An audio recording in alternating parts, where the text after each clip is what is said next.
I was in my mid to late 20s in the 80s in their heyday, and we all just thought it was a joke. You would watch it for a laugh because it was just so absurd, because there was just such bullshit, and they were raising money from all of these people who, were giving them their social security checks, and so that God would love them. I mean, it was terrible.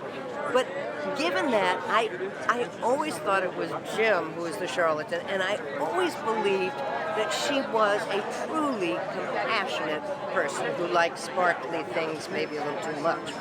But and then when the documentary came out, that was certainly confirmed in my mind.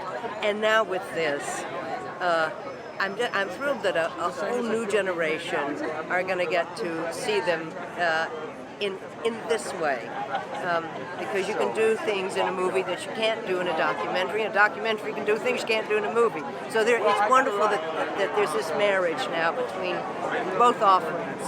And you play Rachel, Tammy's mother. Tell me a bit about what you enjoyed about sharing scenes with Jessica Chastain. Well, I was just the dynamic between them, and that as much as Jessica needed Rachel's approval, she was so protective of her mother. Again, that came out of that compassion that she had and never giving up on people. And Rachel had been badly hurt as a child, as a young married woman, then divorced and shunned by her church. And I think Tammy saw the hypocrisy of these Christians who preached compassion and had none for her mother. So it's amazing that Tammy Faye came from that mother. It's actually astonishing. One would question that it really was her mother, but it was. And just from seeing pictures in the trailer, it really looks like a major transformation with Jessica sort of embodying the character. What was that like to see with your eyes interact opposite? I'm sorry, say that again. What was that like to see that transformation in Jessica? You've known her for a while now. Well, yeah. I've known Jessica. I've known Jessica as an acquaintance, a good acquaintance, but an acquaintance.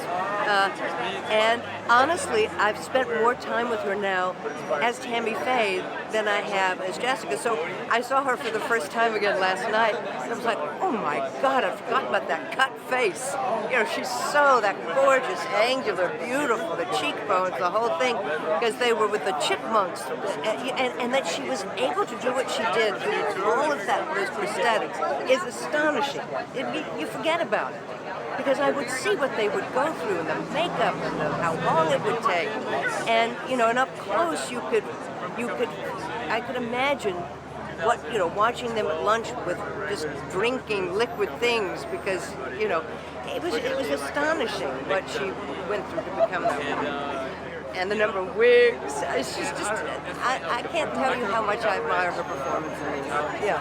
And what does it make of Tammy Faye's kind of continued status as kind of a queer icon and beloved by many LGBTQ people?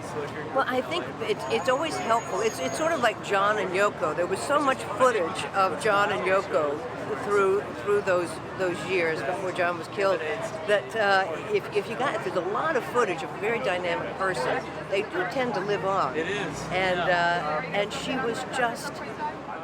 There's never been anyone before or since like Tammy Faye Baker, and the way her reputation changed within different groups. I'm sure at first she was the darling of evangelicals, and then as she probably got older and embraced the gay community, as the gay community embraced her, they were probably shocked by that.